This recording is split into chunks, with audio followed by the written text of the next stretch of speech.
Lagay ng ekonomiya, kalakalan, negosyo at iba pa. Atin ang alamin dito sa Ang Pilipinas Ngayon. Magandang araw. Narito na po ang Balitang Business. Sinabi ng Department of Budget and Management o DBM na naglaan ang ahensya ng halos 20 bilyong piso para sa fuel at fertilizer assistance sa mga magsasaka sa kanilang 2024 budget. Sa ilalim ng programa ng Department of Agriculture o DA na National Rice Program, mahigit 10.5 bilyong piso ay mapupunta sa fertilizer discount vouchers. Mahigit 6 na bilyon naman ang gagamitin sa hybrid seed program ng DA, habang ang 3.4 na bilyong piso ay popondohan ang fertilizer subsidies para sa mga inbred certified seed varieties. Sinabi ng DBM na inaasahang maipapatupad ang Fertilizer Assistance Program sa mga malalaking lalawigan na nagtatanim ng palay at isusulong ang balancing fertilization para mapadami ang produksyon ng bigas. Samantala, ang natitirang 510 milyong piso ay mapupunta sa fuel assistance kasama na ang operating expenses. Lagay ng ekonomiya, kalakalan, negosyo at iba pa.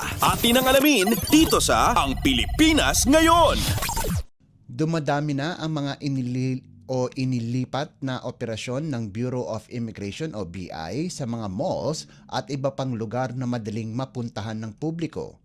Ayon sa BI, ilan sa mga ito ay ang mga opisina sa Cebu, Surigao, Las Piñas, Olongapo at Nueva Ecija, habang ang kanilang field office sa Camiguin ay nagsimula na ang operasyon nito sa Provincial Capitol Building sa Pandan, Mambahaw. Sinabi ni Commissioner Norman Tansinco na tinitignan nila ang mga bagong opisina sa Siargao, Pagadian, Sorsogon, Davao del Sur at iba pang sikat na tourist destinations, gayon din ang paglipat ng mas maraming opisina sa mas magandang lokasyon. Bukod sa pagbubukas ng mga bagong tanggapan, ibinahagi ng BI na marami sa mga serbisyo nito, kabilang ang mga extension ng visa, ay magagamit na online. Lagay ng ekonomiya, kalakalan, negosyo at iba pa. Atin ang alamin dito sa Ang Pilipinas Ngayon. Nagsanipuwersa ang Philippine Ports Authority o PPA at Department of Agriculture o DA para paigtingin ang pagbabantay sa pagkalat ng African Swine Fever o ASF, pati na rin ang pagpapatibay ng produktong agrikultura. Sinabi ni PPA General Manager J. Daniel Santiago na ang pakikipagtulungan ng ahensya sa DA ay para matugunan ang hamon sa transportasyon at pag-iimbak ng mga produktong pang-agrikultura na dumadaan sa mga daungan ng PPA. Ayon kay Santiago, makikipagtulungan sila sa DA para lumikha ng mas maayos na mga daungan at infrastruktura ng agrikultura upang mapabilis ang paghahatid ng mga produkto. Sinabi ni Santiago na makakamit ito sa pamamagitan ng mekanisasyon at modernisasyon. Ayon pa sa kalihim, ang inisyatibong ito ay tugon sa panawagan ni Pangulong Ferdinand R. Marcos Jr.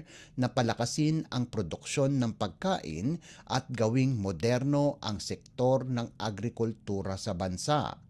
Simula pa noong 2018, naging matatag ang pakikipag-partner ng DA at ng PPA sa pagpigil sa pagkalat ng ASF outbreak matapos maglabas ng memorandum si Santiago sa lahat ng port managers hinggil sa technical advisory ng Bureau of Animal Industry o BAI sa ASF. Lagay ng ekonomiya, kalakalan, negosyo at iba pa. Atin ang alamin dito sa Ang Pilipinas Ngayon.